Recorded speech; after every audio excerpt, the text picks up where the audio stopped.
Halo teman-teman, berjumpa lagi dengan saya, Teresia Lilik Sayogo, mahasiswa Universitas Teknologi Nusantara, Fakultas Teknik, jurusan Teknik Industri. Pada video pembelajaran kali ini, saya mengambil materi mengenai perhitungan pendapatan nasional, yang merupakan tugas individu dari mata kuliah Ekonomika dan Teknoekonomika.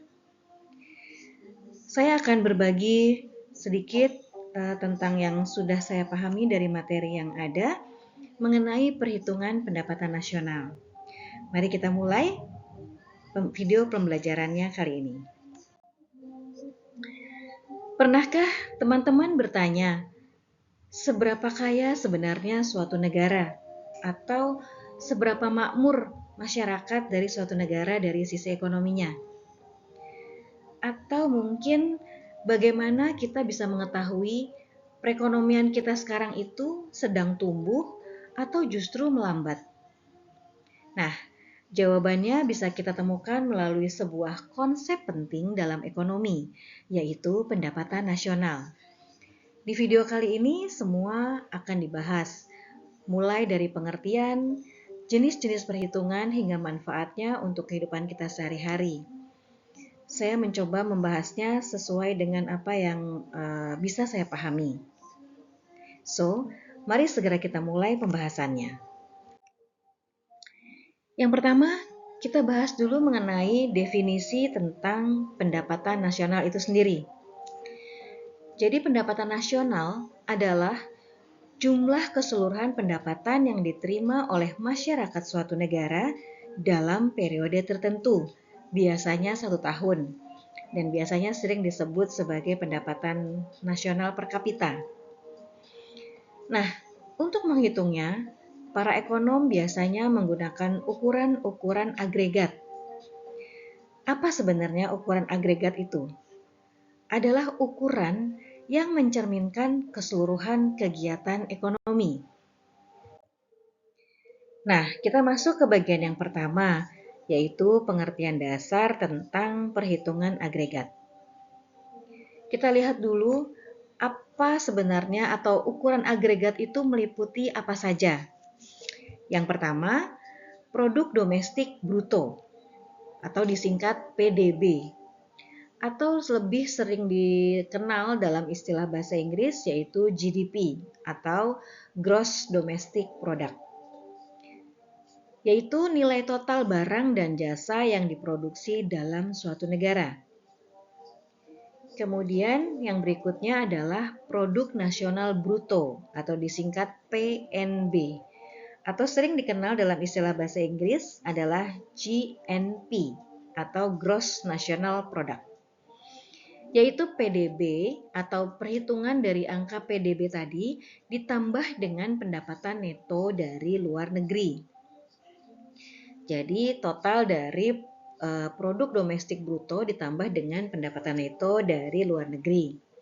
Kemudian yang ketiga adalah pendapatan nasional atau sering disebut dengan national income, yaitu jumlah pendapatan yang diterima oleh faktor produksi dalam negeri. Kemudian yang keempat, pendapatan disposable, yaitu pendapatan yang benar-benar bisa dibelanjakan oleh masyarakat setelah dikurangi dengan nilai pajak. Nah, banyak orang sering bertanya, apa sih perbedaan PDB dan GDP? Nah, kita lihat di sini. PDB atau tadi kita sudah sebutkan adalah produk domestik bruto. Itu mencakup seluruh barang dan jasa yang diproduksi di dalam wilayah suatu negara tanpa memandang siapa yang memproduksinya. Nah, sedangkan GDP atau Gross Domestic Product adalah istilah internasional dari PDB. Seperti yang saya sudah bilang di slide sebelumnya tadi. Jadi di Indonesia kita biasa menyebutnya sebagai PDB. Namun secara konsep GDP dan PDB itu adalah sama. Nah, tetapi seringkali orang juga membandingkan antara GDP dan PDB tadi dibandingkan dengan PNB atau dengan GNP, yaitu pendapatan yang diterima oleh warga negara, baik yang berada di dalam negeri maupun yang berada di luar negeri.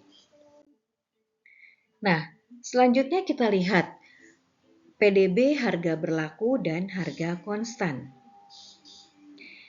Dalam perhitungan PDB, kita mengenal ada dua istilah penting. Yang pertama adalah PDB atas dasar harga berlaku. Ini menunjukkan nilai produksi berdasarkan harga yang berlaku di tahun berjalan. Saya ulangi, ini menunjukkan nilai produksi berdasarkan harga yang berlaku di tahun berjalan. Artinya, nilai ini bisa terpengaruh oleh inflasi. Kemudian, PDB atas dasar harga konstan.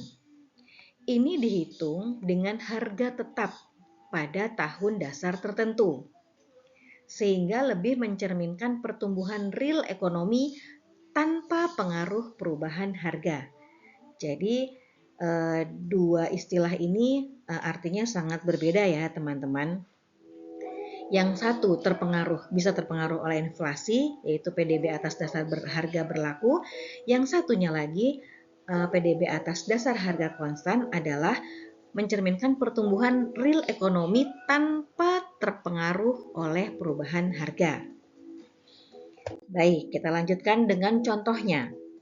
Contoh dari PDB harga berlaku dan PDB harga konstan tadi ya teman-teman. Jika harga barang naik karena inflasi, maka PDB harga berlaku akan ikut naik, meskipun jumlah barang yang diproduksi tidak berubah. Tetapi PDB harga konstan tetap karena tidak memperhitungkan perubahan harga. Jadi jelas ya teman-teman, jika harga barang naik karena inflasi, PDB harga berlaku pasti akan ikut naik, walaupun jumlah barang yang diproduksi tidak berubah. Tetapi PDB harga konstan itu akan tetap karena tidak memperhitungkan perubahan harga.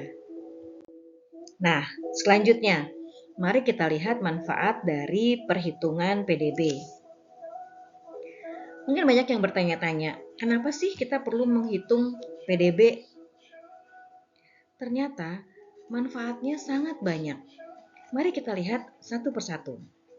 Yang pertama, dengan perhitungan PDB, kita bisa mengetahui kinerja ekonomi negara. Apakah ekonominya sedang tumbuh atau justru mengalami penurunan?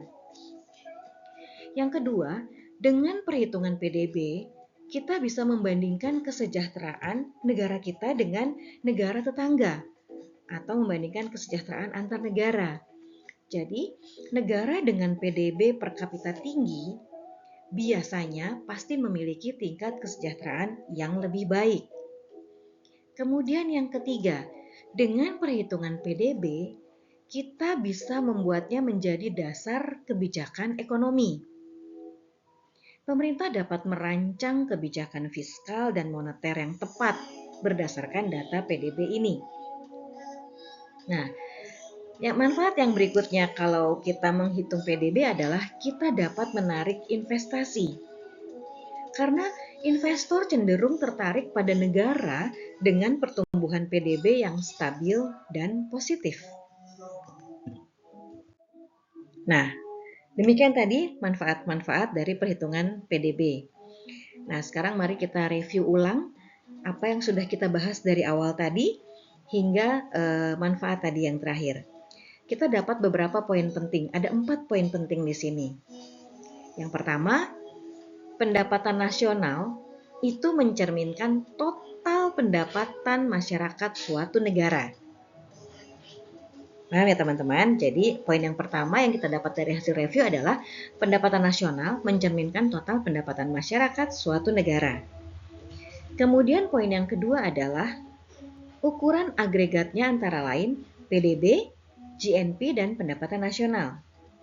Kemudian poin yang ketiga, PDB bisa dihitung berdasarkan harga berlaku maupun harga konstan.